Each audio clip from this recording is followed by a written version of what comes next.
You are listening to the Archaeology Podcast Network. Ancient tools and burials, plants and seeds, Neanderthals.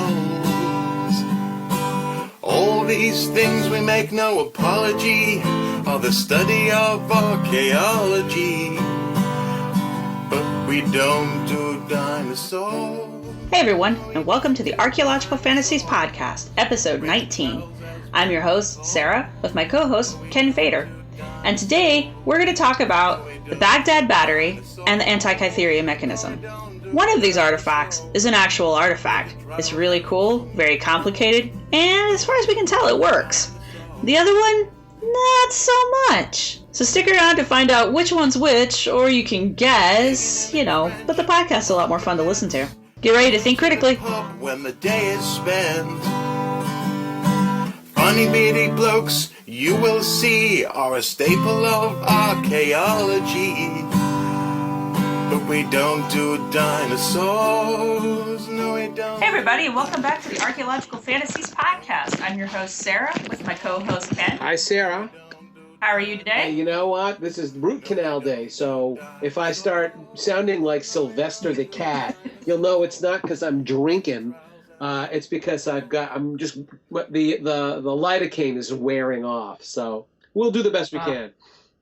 Okay, so today we are going to talk about two different artifacts that fall into the... I don't know if you've ever seen this email, or it's not really an email. I got it as an email, but it's on the internet. If you type it in, it's the 10 most puzzling ancient artifacts. And both of these are on that list. Right, I was sure. And the first one we're going to talk about is the Baghdad Battery. Which is, that's a nice one, because there's been so much misinformation out and about the Baghdad Battery. But some really cool analyses as well. I want to go over the discovery story, mainly because I think it's important that people hear the discovery stories, because a lot of times you can tell a fraudulent story, a fraudulent artifact, just by the quote-unquote discovery of it. Right. And how there are multiple stories, right? It's inconsistent. There's always multiple stories, yeah. That's the problem. Like, actual artifacts have an actual story.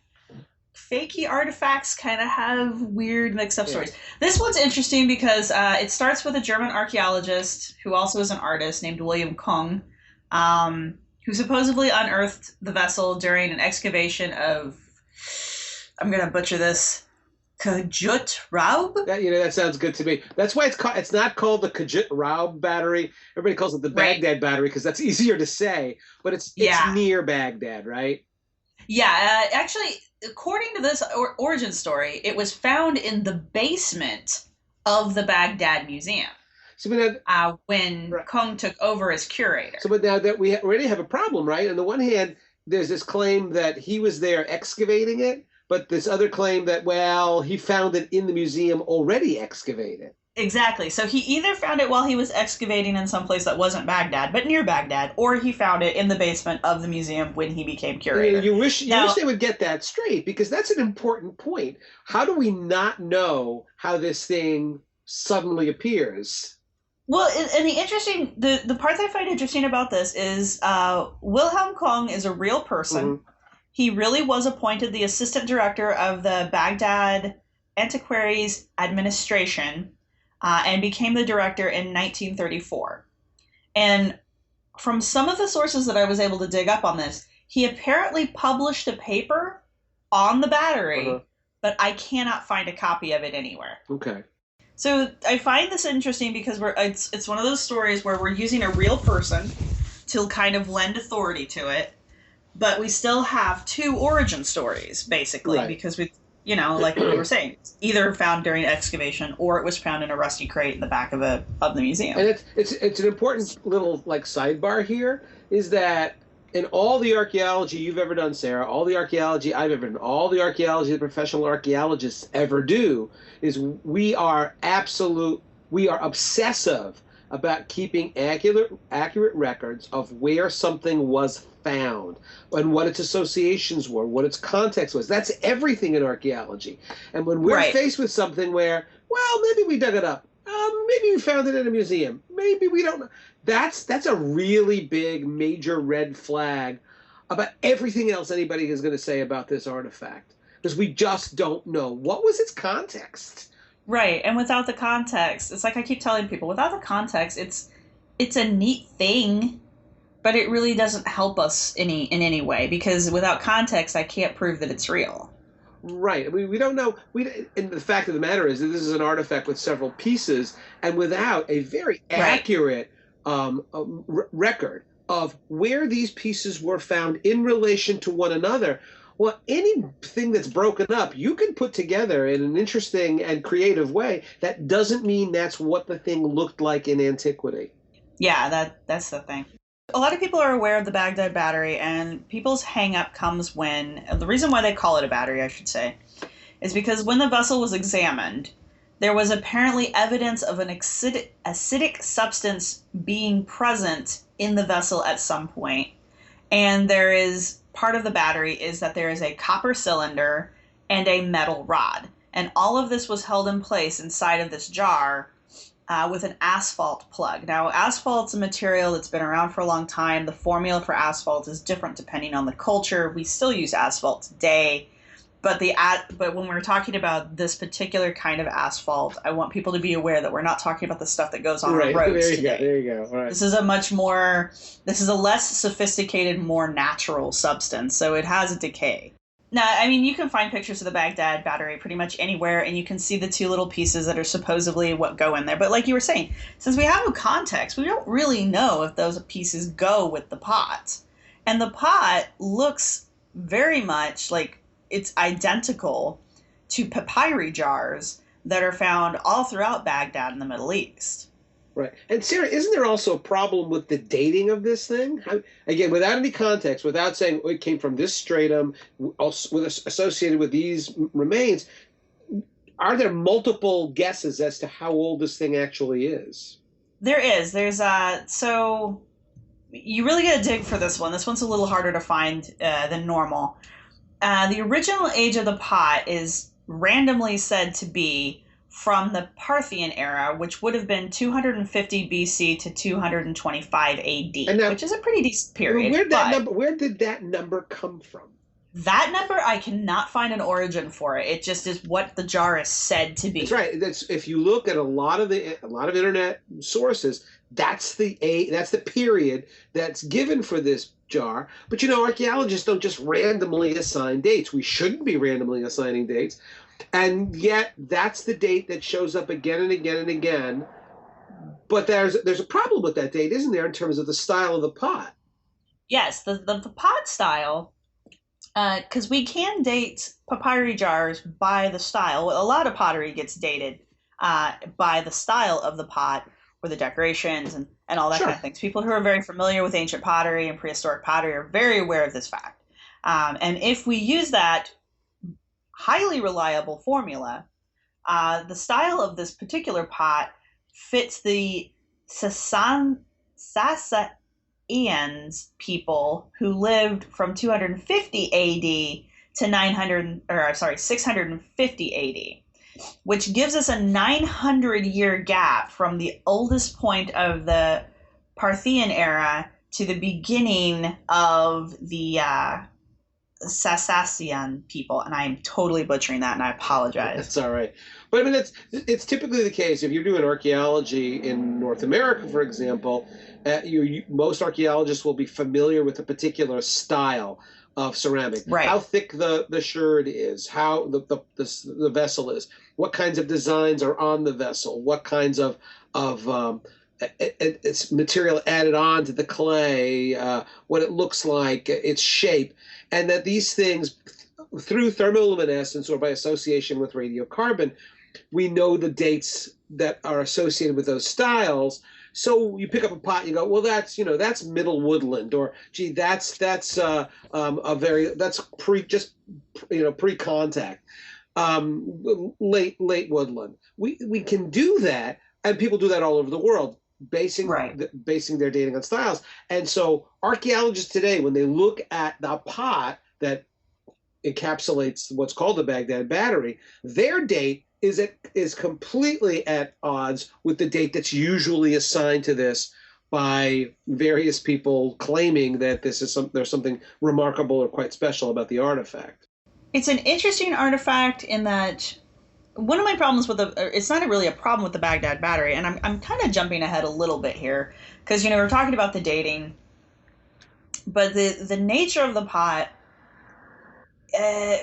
people speculate on why you would need a battery at this point in history, because we're talking a really long time ago, regardless of which date you want to go with. And so there have been a lot of suggestions thrown around that maybe it was electroplating. Kong himself suggested that it was supposedly, he suggested that it was used for electroplating, which, if people aren't familiar, it's where you take gold or silver particles and you run an electric current through water that contains these particles, and the particles will adhere to whatever surface is inside the water with it. And it's a technique that's used today to put gold plating on a lot of your shiny jewelry or fake plating on things. It's an interesting thing. It has been done in the past, but there's no evidence that it was ever practiced during this time period. Right. If I recall, this Koenig, he thought that there were artifacts from this period that showed electroplating.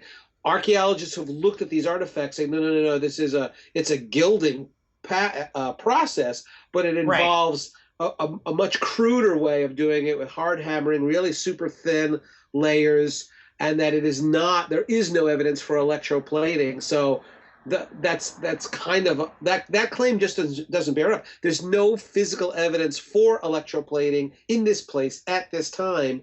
So that doesn't provide any support for the claim that the Baghdad Battery, which, for lack of a better term, we keep using that term, but there's no supporting evidence that electroplating was the purpose of that artifact.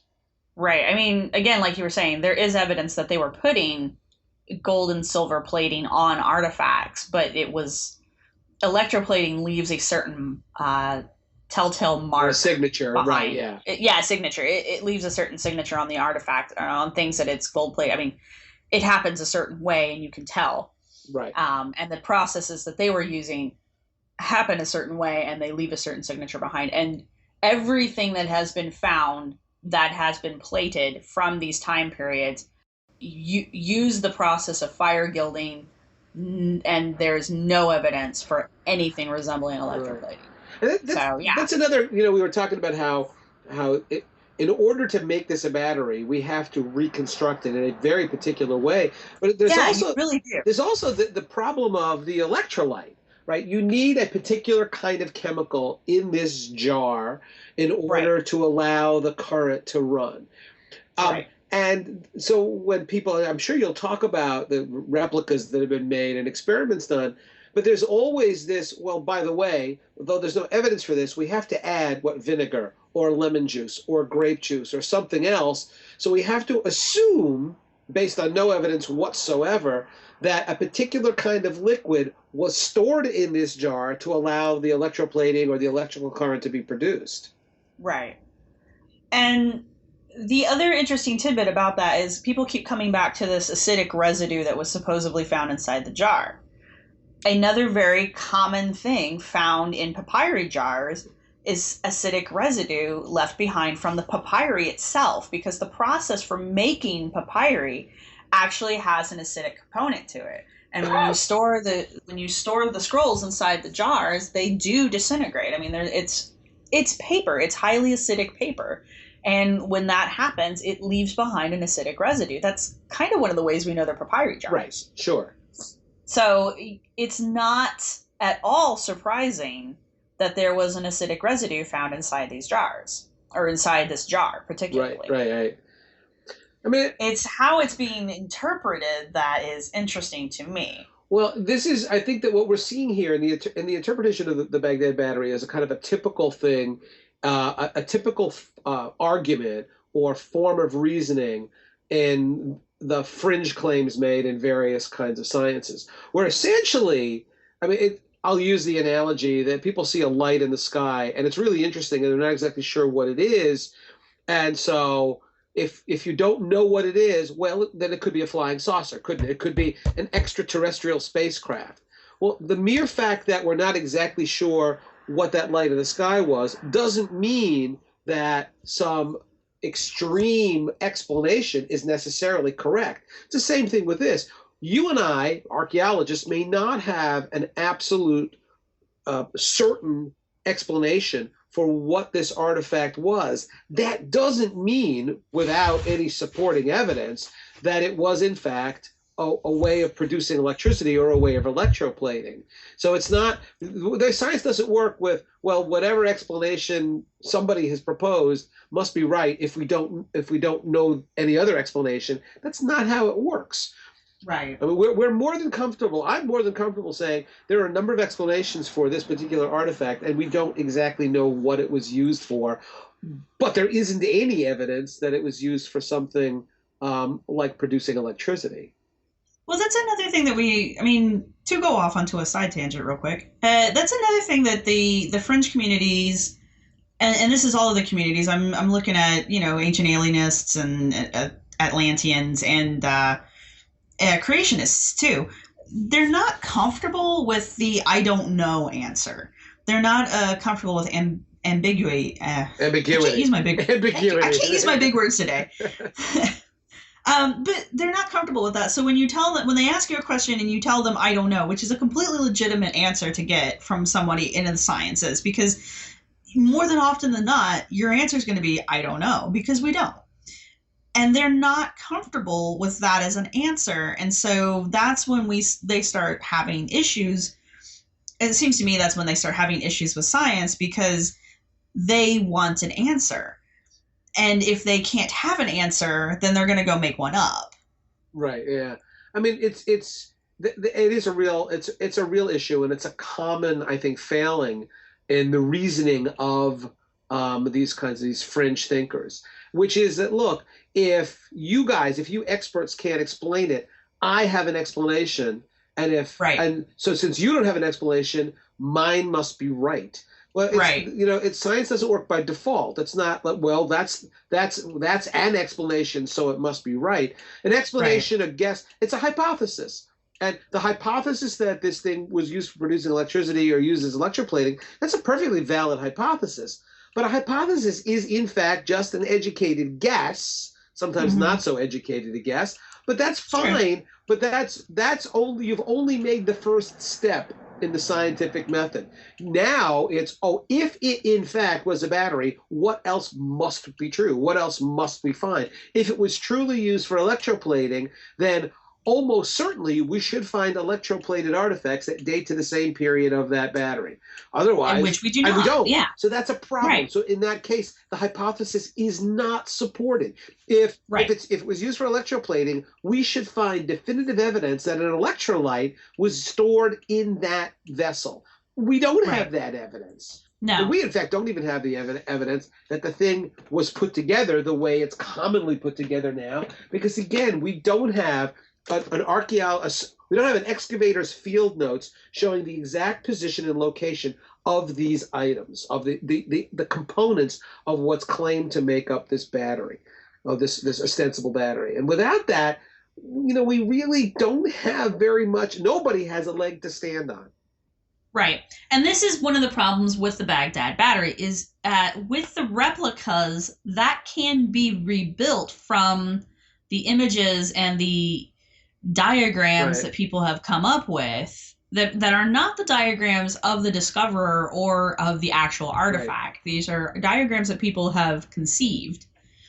But if you follow those, you can build a battery, you can build a device that will produce a small electrical charge. It's not a very large one, and I know there are some people out there that claim that they are, but you can build one of these in your house and you can touch it and it's not going to hurt you.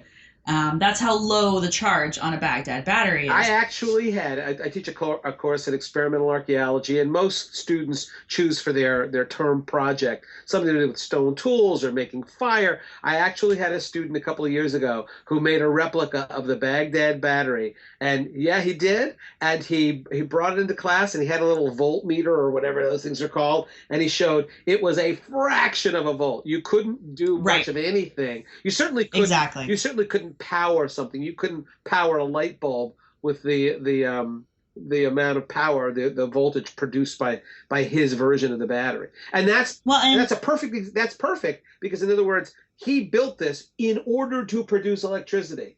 So he did everything he possibly could do to make it produce electricity. That's what he did, knowing how to produce electricity. That's very different from 1,000 years ago, or however old the Baghdad Battery actually turns out to be. That's a very different scenario. Well, and I don't know if you watch the show Mythbusters. Oh, love Mythbusters. I love that show, yes. I have the biggest crush on Jamie Heidelman, seriously. But they spent an episode where they tested the Baghdad Battery theory. And I don't think it's because either of them actually believed that the Baghdad Battery was a battery. But it is true that you can build a device that produces an electrical charge. And they did build one, and it did function. But, of course, that's the premises of the show. If it doesn't work the first time, they just keep modifying it until it does. And they had to modify it quite a bit before it was reliably functioning. Right. And then they had to build, I think, somewhere between 6 to 8 more before they were even able to get a decent current off of them. And keep in mind, this is the same kind of process that you would use to build like a potato clock. So exactly. It's going to degrade over time. It's not a reliable source of energy, even if you can get it to function properly. It's not like a Duracell. You can't just slap it into a machine and it's going to run for the next 4 hours. Oh my God! It degrades very quickly because it's a natural organic source, and also it's not actually a battery. You just happen to be able to put these things together to create a small electrical current. Oh my God, Sarah, you have just inspired me. Oh no. Well, but check it out, right? The ancient Inca, people in South America, used copper and they domesticated the potato. Oh no. So don't start this. Don't start this. Oh my God, just like we have the Baghdad Battery, put the pieces together, we can make electricity. Come on now, coincidence? Potato clocks, copper. The Inca invented the potato clock. I mean, come on. That explains some of the artwork. It seems pretty obvious to me. Now, about these replicas, I never. I don't even know if what is it called? The Mystery Park, the Eric von Däniken theme park in Switzerland that he put together back several years ago, which was kind of the culmination of Eric von Däniken's work, right? So it was like Disneyland for ancient astronaut theorists, and it had a whole. It's actually pretty cool if you've ever seen pictures of it. I would love to go. And I know that it went bankrupt after a few years, and then it opened up again, and so it still exists. It's called like Kinderland or something like that. It's a children's theme park now. I think it's called Jungfrauland because there's a mountain, which means young woman or whatever. But anyway. I know that Archaeology magazine actually sent one of their editors to the opening, and he wrote a review of it. So you can find the review in Archaeology magazine. And one of the things he discussed in one of the pavilions, and this is the wonderful part about fringe archaeology, is that they just kind of combine. It's this kind of pastiche, right? It's this smorgasbord of bizarre claims. So while the Baghdad Battery is in Baghdad, which is Iraq, Eric von Däniken also claimed that the interiors of the pyramids and the interiors of Egyptian temples were illuminated with electric lights. Right. Now, what they did at Mystery Park is they combined that claim, the claim of electric lighting in the pyramids, along with the Baghdad Battery claim, and apparently they made a bunch of Baghdad batteries that they all put together, and it was one of these interactive displays. Now, I've never been there, so again, I'm basing this on my recollection of the reviews of the place, the review, especially in Archaeology magazine, that apparently you could go there and actually you could actively connect the individual Baghdad batteries through wires to an electric light bulb, which would then light up. And so by taking these various claims from various parts of the world, putting them together, smooshing them together, in theory, this was proof that the ancient aliens had electricity, and apparently that had something to do with, the ancient people had electricity, and that had something to do with ancient aliens.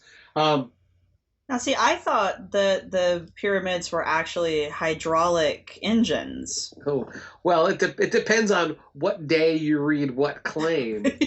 But I mean, that was there is a beautiful work of art, a bas relief, and I think it's the Dendera Temple, which is the thing that Van Daniken points to, which looks like now when I look at it, I see two giant eggplants with like lotus flowers inside, but he sees them as gigantic light bulbs.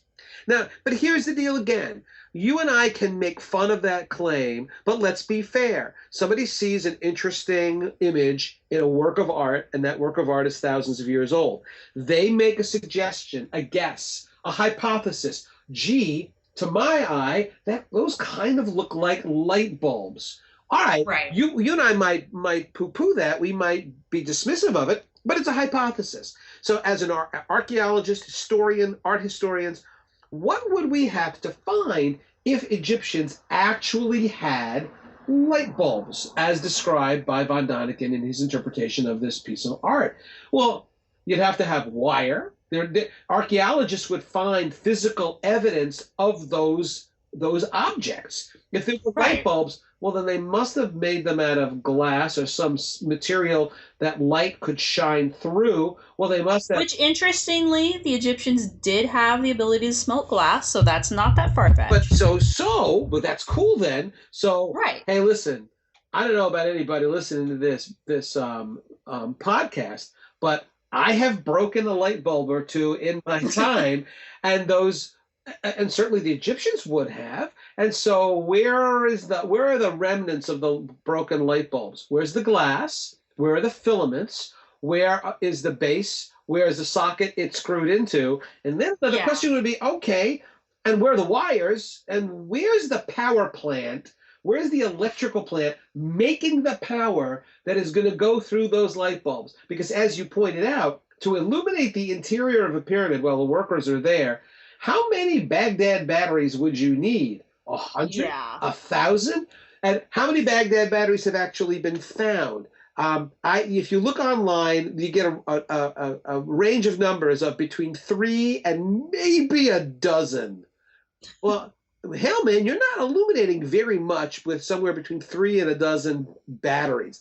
So the fact is that the kinds of things that we must find to support the hypothesis that these were being used to illuminate, that there were light bulbs that were powered by batteries, those kinds of things simply are not found. It's not that, well, they're rare. It's not that, well, we haven't looked. It's that the evidence for that is the archaeological, physical evidence, absolutely zero, nothing.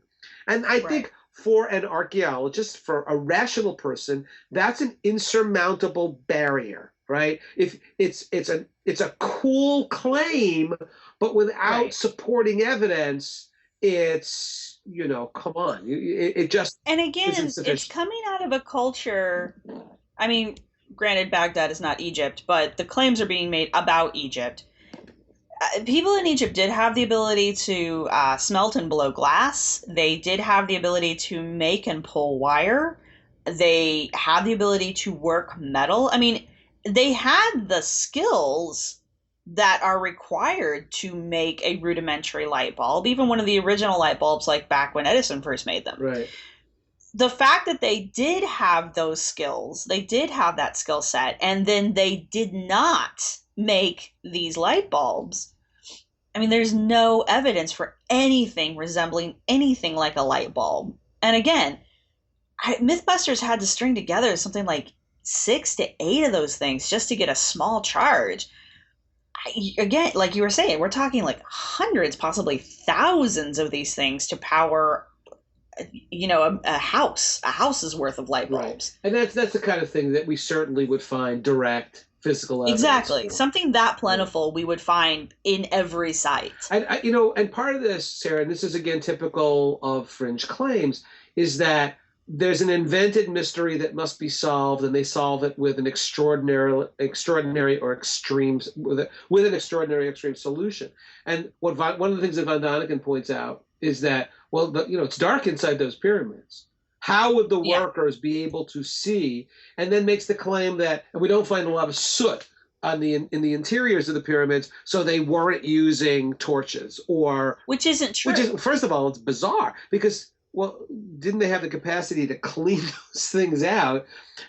We know that the Egyptians actually, which is kind of a cool thing, is Egyptians they didn't have OSHA back then, right? So they're not overly concerned about the health and well-being of their workers. But I think that rationally, Egyptian overlords realized that if you work people to death, you don't get any more work out of a dead guy. Right. And so we were talking volunteer work here, because that whole concept that everybody was a slave is not true right, either. Exactly. So you want, in fact, what they have found when they've excavated the dormitories of the workers who were working the pyramids, they were living better than most Egyptian peasants. They were eating better, they were drinking better, they had better living conditions, and that's not because, again, there was this great concern for the workforce beyond the fact that, well, we don't want to work these people to death because we want more work out of them. So they recognized that working in the interior of a pyramid, carving out chambers, was pretty much a soul-crushing job.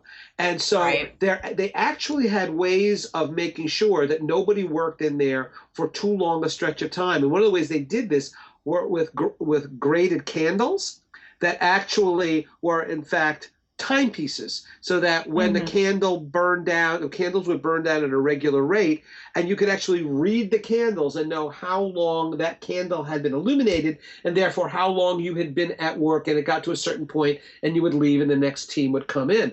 Well, those candles, ancient time clocks. Exactly. And those candles were illuminating. They served the dual purpose of keeping track of time, the amount of time the laborers were in the interior of the pyramid, and they also illuminated the interior.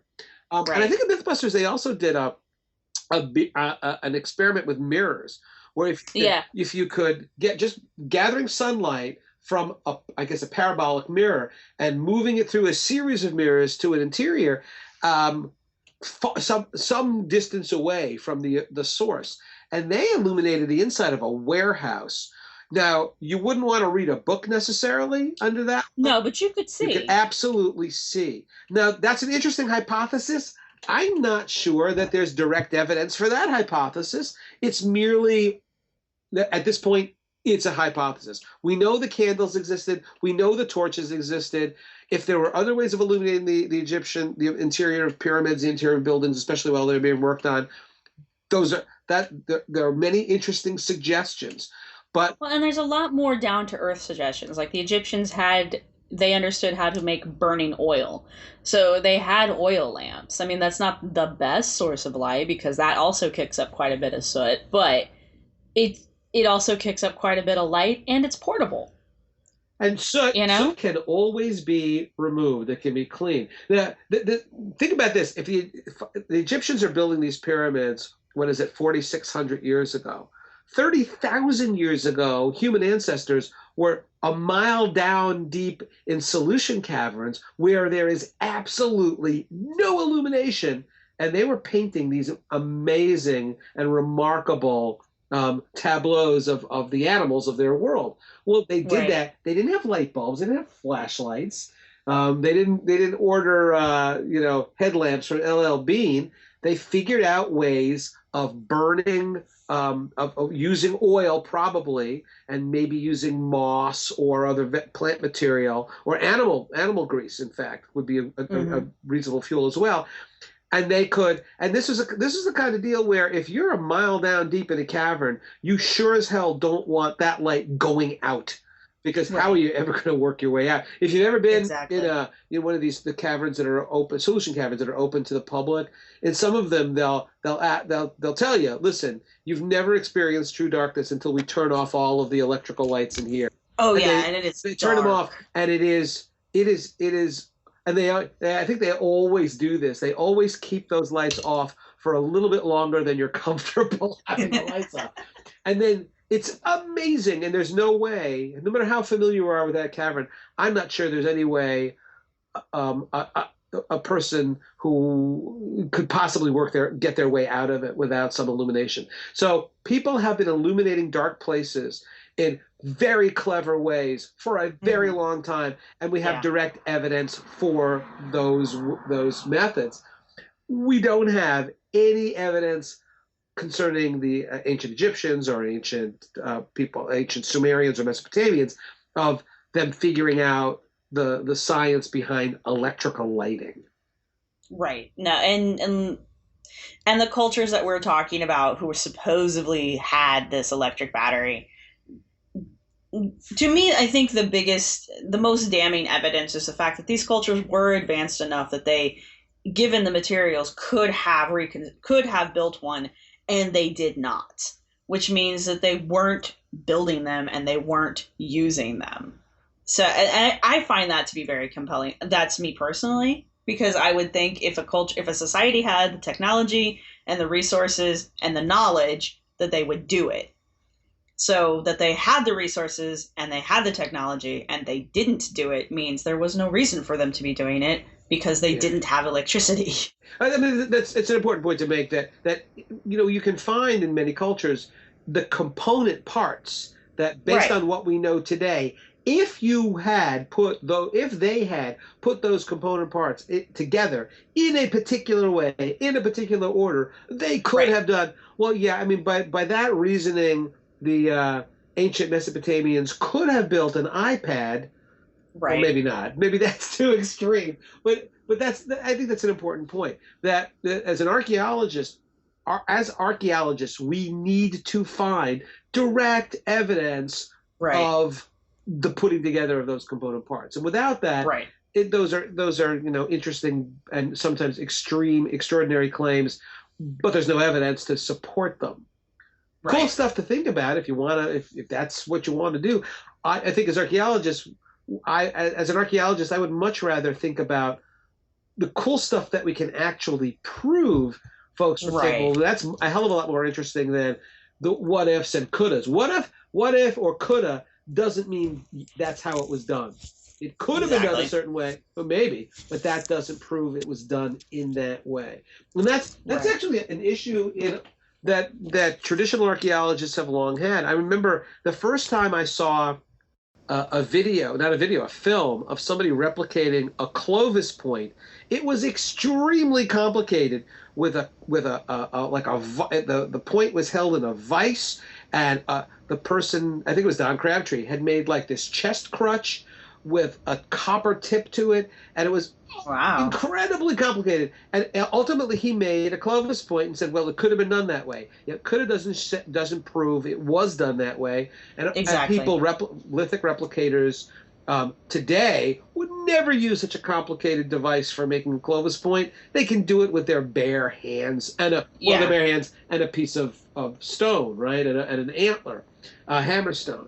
So again, merely because we could put something together and accomplish a particular task using ancient objects, well, that doesn't mean that's how ancient people did it. How we figure out how ancient people did it is by actually doing the excavations and seeing how the things fit together in the ground.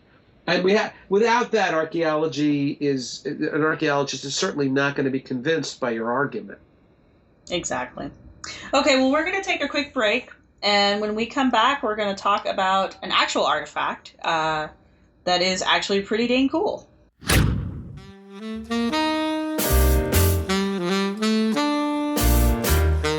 Telling a different story to the traditional lines of archaeology, the Anarchaeologist podcast seeks the stories and ideas that are often overlooked or not considered real archaeology. Video games, anarchism, and archaeology in the middle of hostile areas. Host Tristan doesn't search under the rocks. He destroys them. Available on iTunes every fortnight.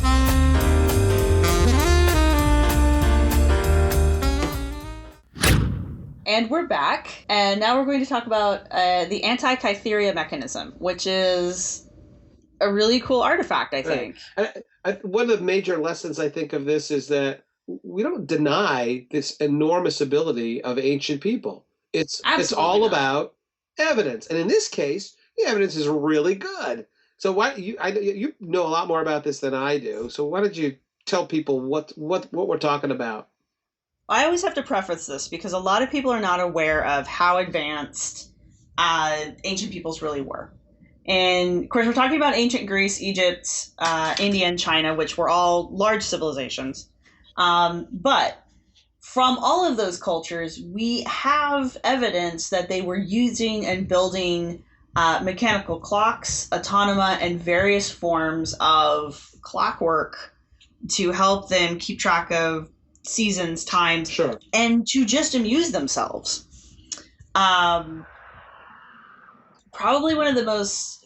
This guy is probably one of the most well-known developers of steam and clockwork devices in ancient Greece, and his name was Hero of Alexandria. He was apparently also known as Hieron. He developed hydraulics, pneumatics, and mechanics, translated them, and his writings existed. They survived into the 16th century, and they were translated into Latin. Mm-hmm. So the really cool part about this is his designs were actually built by this guy. I think his website's Handworks. I'll put it in the links. But he actually recreated these devices from Hieron or Hero of Alexandria's writings, and they work. Mm-hmm. China also had things like the south-pointing chariot. That's on display in the museums. It's a really neat device. It was used for laying out of tracks, and it would click so many times, and you would know how many steps or how many feet you had gone. Uh-huh. But the little dude on the top of it always pointed south, so that you always knew what direction you were going. Mm-hmm. So it was kind of like a compass and a surveying tape. Sure.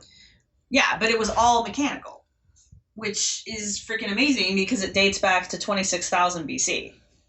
26,000 or 2600 BC? I have 26,000 written down. That is kind of old, but I don't know. We're talking about China, aren't they like one of the oldest cultures in the world? Yeah, 26,000 seems I'm guessing it's 2600. But we'll check that. Yeah, that one I may have to have an errata later. But and these are just two devices. There's been writings about mechanical birds, moving statues, suits of armor that couldn't move. All of these were powered by clockwork and steam. Mm-hmm. They're very well documented. A lot of people aren't aware of it because it's just kind of one of those weird asides. But that brings us to the Antikythera Mechanism, which is real. And the reason it's called what it is because it was found in a shipwreck off of the shores of Antikythera in Greece. I believe it's in Greece. Let's see. The mechanism itself dates to the end of the 1st century BCE and is one of the most sophisticated mechanisms of its time. From what we can tell, and they've recovered enough pieces of it that they've kind of got an idea of how it went together, and they know what it was supposed to do. And it's a very complex astrological calendar that kept track of all kinds of different astronomical phenomena. It not only kept track of the moon, it kept a lunar cycle and a solar cycle, which is kind of difficult to do in the first place. It also was able to predict lunar and solar eclipses, which is really hard to do. And so you're literally looking at one of the first computers ever created by man. Right. The only problem that it had was, as far as we can tell, the mathematics it was using were based off of Babylonian arithmetic, and which are incredibly old. I mean, we're talking about a Greek item that was based off of Babylonian math, but that particular Babylonian math was kind of off. So there was a flaw in the programming, basically. Mm-hmm. I find this thing to be really, really neat. And I'm sure everybody's seen pictures of these rusted out bits that look like clockwork cogs and wheels and stuff. It becomes an even cooler device when you realize after they've dug it up, they've looked at it and there are no start and stop tool marks suggesting that this was not a prototype. Like it wasn't the first one ever made. Right. It's the one that was made after the prototype was finished. So this is a completely finished product. Everything was cut perfectly as you do so that it would work, which means somewhere out there is another Antikythera Mechanism that is the original, and possibly this thing has siblings that we just haven't found yet. Right.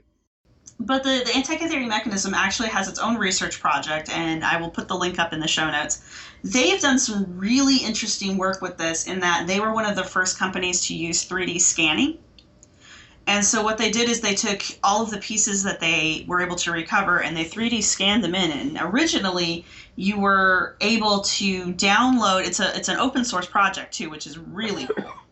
So all of their research is open to all of their findings are open to the public, and you can also go and access these 3D scans. And originally you just downloaded the images and you were able to manipulate the images so you could, because we're not 100% sure how the device goes together.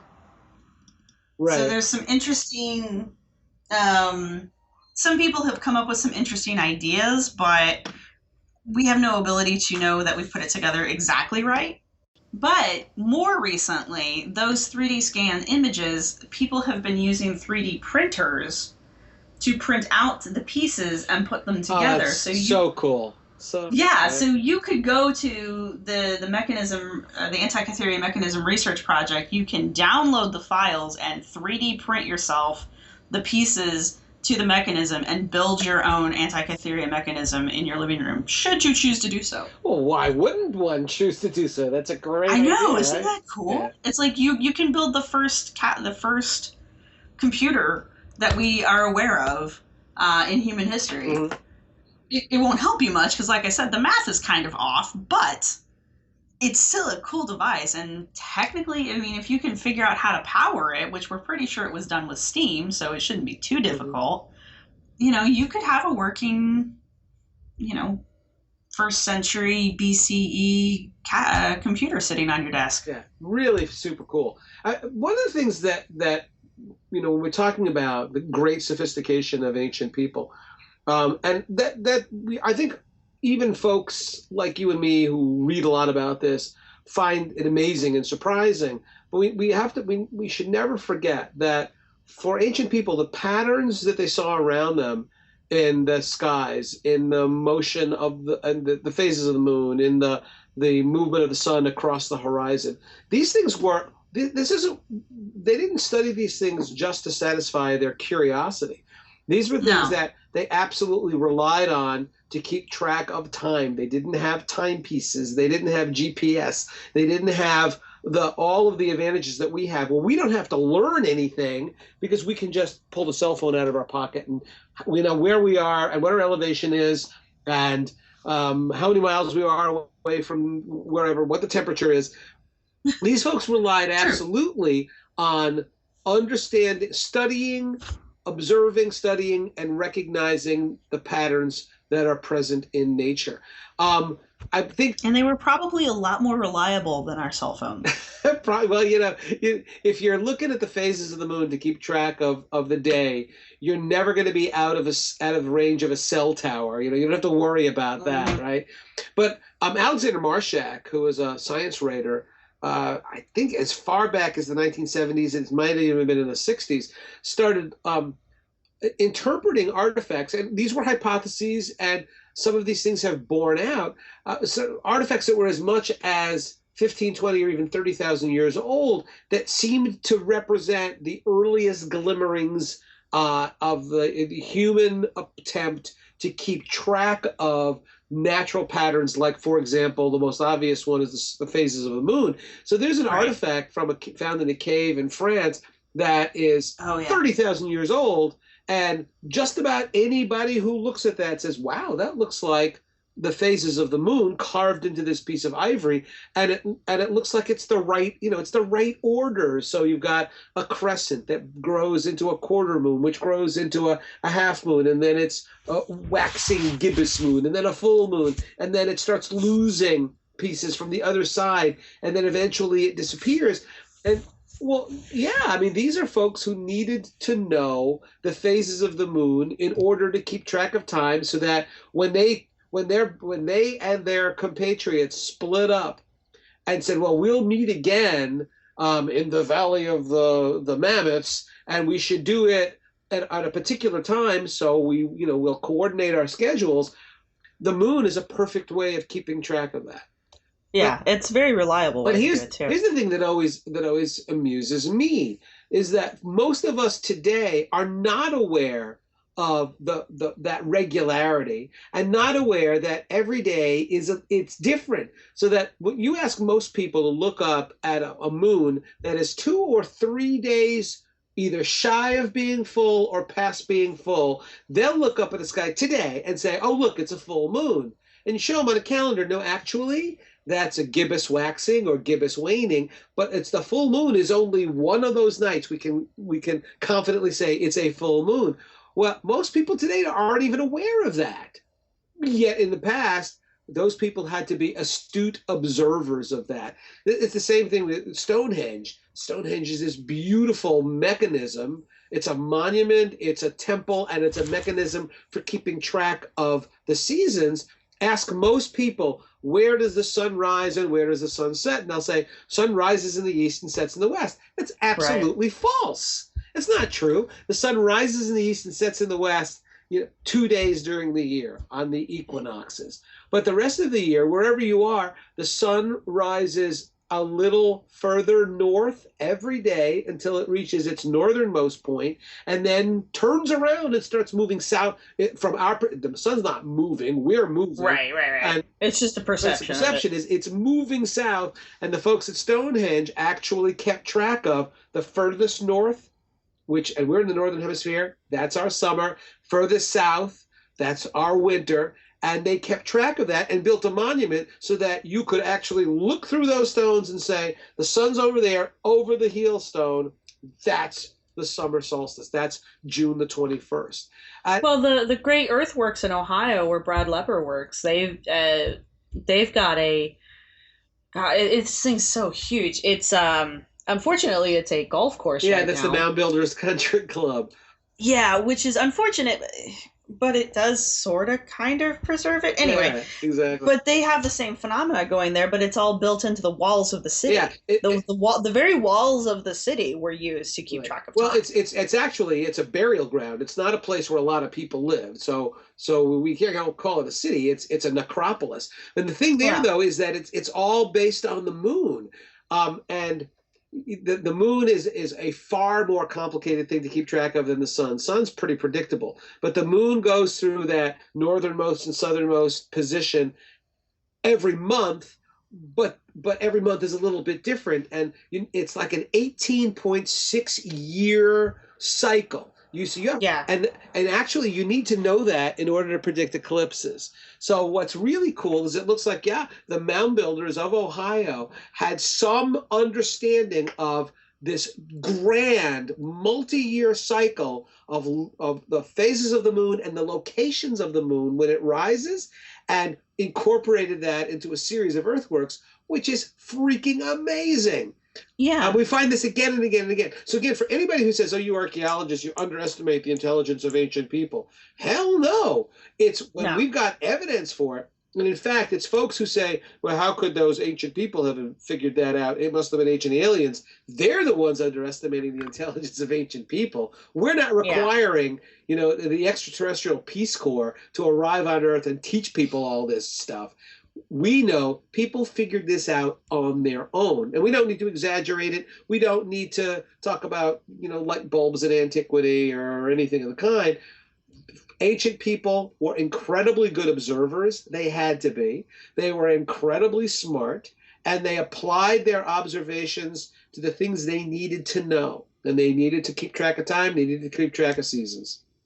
Well, and this is, if I'm allowed to rant one more time, This is why I don't know how many people watch Scott Wolter's show, America Unearthed or Unearthed America, but he is constantly going on about archaeoastronomy as if he knows what he's talking about, which he does not.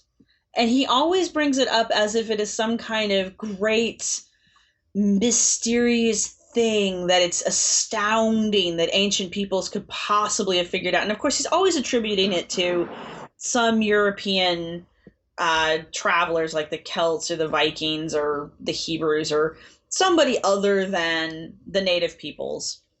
And he throws that word out there like it's this grand, mysterious concept. And it's like, no, it's the only way people knew how to keep track of time. It's like saying that, it's like walking into somebody's room and going, oh, you have a clock and a calendar, as if those two things are like so weird and out of place in a normal home in America, that's what archaeoastronomy was for these people. It was their clock and their calendar. It was the only way that they really had to keep track of time. And frankly, it's really the only way that we keep track of time anymore. I mean, everything that we have is based off of that.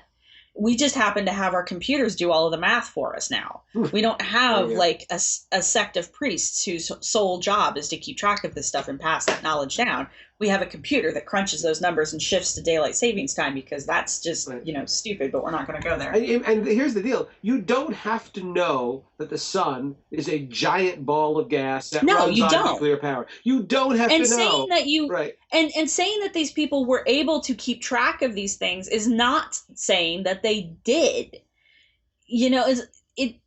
When you say that the ancient peoples pretty much, I can't even think of an ancient peoples that didn't understand archaeoastronomy, what we're calling archaeoastronomy these days. It would be impossible. They would have to live in caves all the time and never come out. But we're not saying that they had some crazy advanced knowledge that the sun is made out of plasma and has a molten core and that the planets are uninhabitable rocks that rotate around it. They didn't know these things. Right. Anyway. Yeah. I mean, you make a perfectly valid point. I mean, I'm certain that the folks living in the Salisbury Plain of England 5,000 years ago, when they understood that every morning that sun is at a slightly different part of the sky when it rises. And they knew that as it went south on that horizon, south of east, that it got colder and colder. And they knew that if it kept going south, we're screwed. But then they knew if they tracked it for a bunch of years, they knew that there's a maximum position south on that horizon, and then it starts coming back. And it makes perfect sense to me that people would see something mysterious and mystical about that, maybe controlled by spirits, controlled by the gods.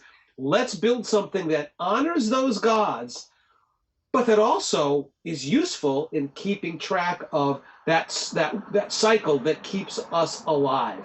Exactly. I don't focus too much on the religious aspect of it because to me, the sheer mechanics of it are astounding to me. Right. But of course there was some kind of religious aspect to it. Almost every culture has some kind of religion that is attached to the seasons and to the flow of the year. Yeah. And I think here's the deal, Sarah, that we in the 21st century have this problem that we necessarily draw a sharp division between science and religion.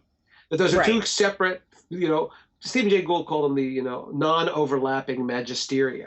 And when people ask me, well, so do you think Stonehenge was more like a church or more like an astronomical computational device? My response is always, you're asking a question that would have made no sense to ancient people. Because those two are the same thing.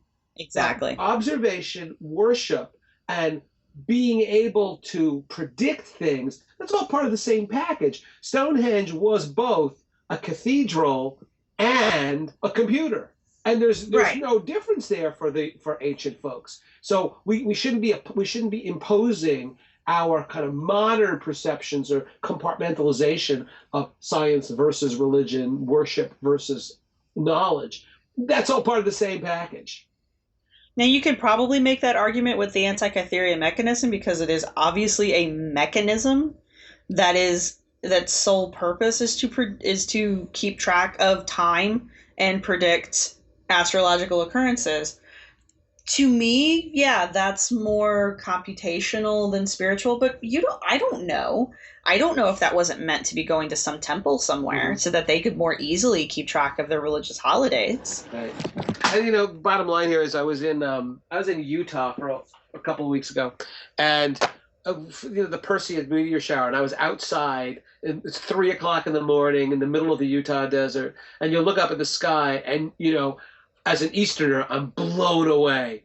But I can see the Milky Way. I can see meteorites. Yeah. And it's, as a hard-nosed scientist, I look up at that and I go, wow, this is amazing. And so ancient people, under those circumstances and without having the benefit of, an introductory astronomy course in college all these years ago, in attempting to explain, in attempting to use, in attempting to understand what they were seeing.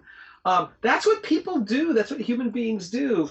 And the fact that it's a long time ago should not surprise us at all that they made great intellectual progress. We shouldn't be surprised or shocked, and we certainly don't need to come up with any extraordinary explanation for how they figured stuff out. No, I mean... Yeah, it always irritates me when people try to make too much of something that was so incredibly common. It's just like, what do you think they're doing? If you don't understand that this was how they kept track of time, what do you think that they were doing all that time? Just kind of muddling around and mucking about? I mean, most of these people were agriculturalists. They needed to know when to plant and when to reap and when to, let the fields go fallow, when to bring the animals in. I mean, and it's not like they lived inside where the air conditioning is. Like, it's 73 in my apartment right now. It's like 80 something outside, and I wouldn't know that unless I went outside. Right. These people lived in the elements at all times. The only way they could get cool was to get into the shade and maybe fan themselves or maybe find some water or a cave. But either way, they were always aware of what temperature it is, what the weather was like, if it was light or dark outside, And they could see a hell of a whole lot more stars than we will ever see, most of us. They had a great advantage, Sarah. They didn't have Facebook. They didn't have texting. They didn't have tweets. And they didn't have crappy television. So you were right. They weren't just sitting around, like we do, being entertained. They had to know about the world around them because their survival depended on it. Well, and the other thing that people forget is that, it's like you were saying earlier, they didn't have the internet. They couldn't go on the internet. They didn't even have books. A lot of these cultures didn't even have books. And so lacking those things, everything they did from memory. So, and that is a very powerful thing that they were able to pass this knowledge on verbally and not screw it up too bad. I mean, have you ever played a game of telephone? Right, exactly, yeah. And yet they were still able to pass this stuff on for generations with some variance. With some variance, but for the most part, it stayed pretty much the same. Well, back in those, if you screwed that up too badly, you died. So there was a really pretty good motivation for not screwing it up. Well, and with things like archaeoastronomy, I can't remember if it's this, that, or something else. Oh, well, I'll just stick my hand outside or I'll look outside. It repeats itself. Yeah, it's an 18-year cycle, but most of us will live 18 years.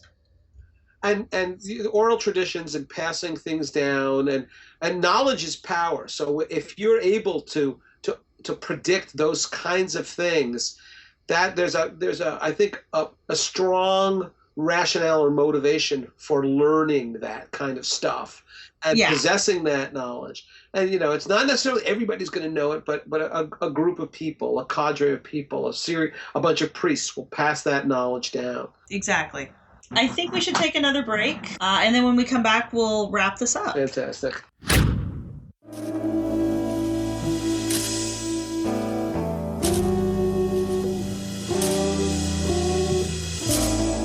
The CRM Archaeology podcast brings together a panel of cultural resource management professionals to discuss the issues that really matter to the profession. Find out about networking strategies, job hunting, graduate programs, and much more. We'll often feature interviews with college professors, CRM business owners, and experts as well. Check out the show on iTunes, Stitcher Radio, and at www.archaeologypodcastnetwork.com/CRM Arc Podcast. Let's get back to the show.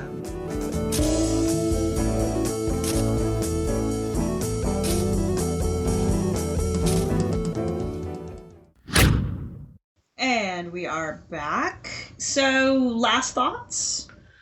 You know what? Last thoughts. Here's the bottom line. I think the bottom line in all this is that, listen, we as archaeologists are more than willing to entertain hypotheses that are predicated on, based on the great, enormous intelligence, ability, genius of ancient people. That's what we're all about. So we're not here saying, oh, well, ancient people were dumb, so they couldn't have accomplished these things. But all we ask in every instance is evidence to support a specific claim. You know, if you say, hey, listen, the Maya had a better notion of the length of a year than we do, that's a perfectly valid hypothesis. Let's test it out. We test it out. Guess what? At least one of the Maya calendars is much more accurate than the one that we use every day. That's awesome. That's cool. But if you're then going to say, and in ancient Baghdad, they actually had the ability to produce electric current and could illuminate their workspaces with electric lights. Again, interesting hypothesis. But is there any evidence to back it up other than a very imprecise record of the discovery in a museum and an archaeological site of a bunch of stuff that we don't know the context? Then of course we are going to be incredibly skeptical, and without supporting evidence more convincing than what's been presented so far, you know, we just kind of throw that one aside and say, well, let's move on to something a little more interesting because there's evidence to support it. And I think anybody should be skeptical of claims that fall into that category. Anytime you hear, this is my big point with the Baghdad Battery and a lot of these other strange artifacts that we've talked about over the year. Anytime you hear something that has multiple origin stories, even if it's just a slight variation, that should be the first thing that you should be like, okay, something's up. And that should be your first red flag. Right. That's an example of that is the crystal skull. Maybe we'll devote a podcast to the crystal skull. Ooh, we should totally talk about the crystal skull. And we can talk about Indiana Jones. But that's the thing, is that it's almost impossible to get a clear, precise, and consistent story about who found them and where were they found and what's the deal. And again, that's a red flag when there's not a very clear, consistent story that's recorded at the time of the discovery.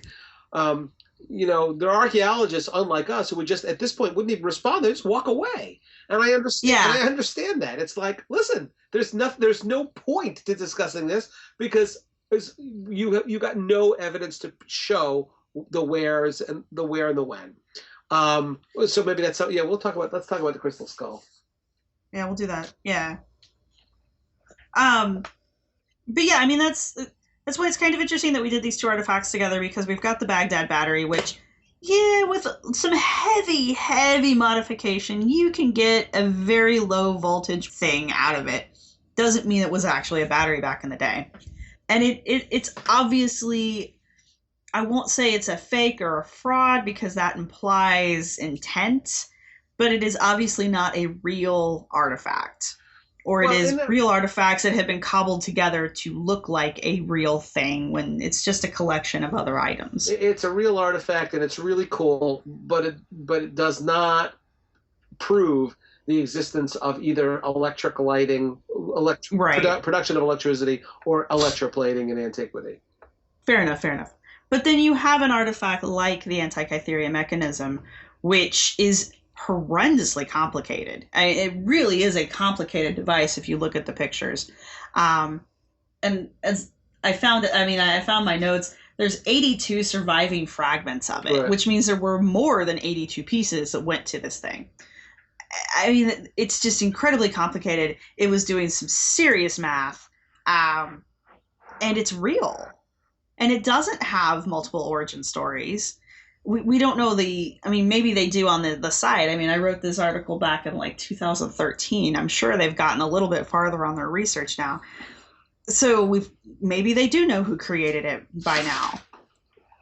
But they're not trying to create these larger than life origin stories for this artifact because they don't need to. And they've kept records of it. So you can go and you can actually look at their records and keep track of it yourself. We know where it came from. We know how it was discovered. We have a vague idea of what it's supposed to do. And that's perfectly fine. That's great. Right. And it's such a stark contrast to something like the Baghdad Battery where we have none of that. Exactly. All right. Good podcast. Was it? All right. Well, I'll talk to you later, Ken. Yes, absolutely. Have a great night, and we'll talk again soon. Great. All right. Bye. Bye-bye. But we don't do dinosaurs. No, we don't do dinosaurs. No, we don't do Thanks for listening. We hope you've enjoyed it.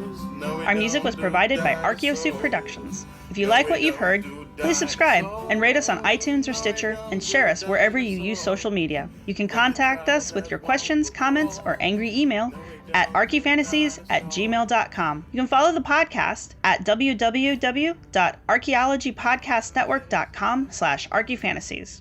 You can follow the blog at www.archyfantasies.com and get updates on Tumblr and Twitter at archyfantasies. You can also look for us on Facebook. If you're looking for the show notes for this episode, go to the podcast website at www.archaeologypodcastnetwork.com/archyfantasies.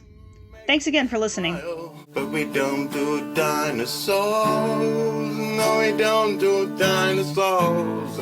No, we don't do dinosaurs. This has been a presentation of the Archaeology Podcast Network. Visit us on the web for show notes and other podcasts at www.archaeologypodcastnetwork.com. Contact us at chris@archaeologypodcastnetwork.com.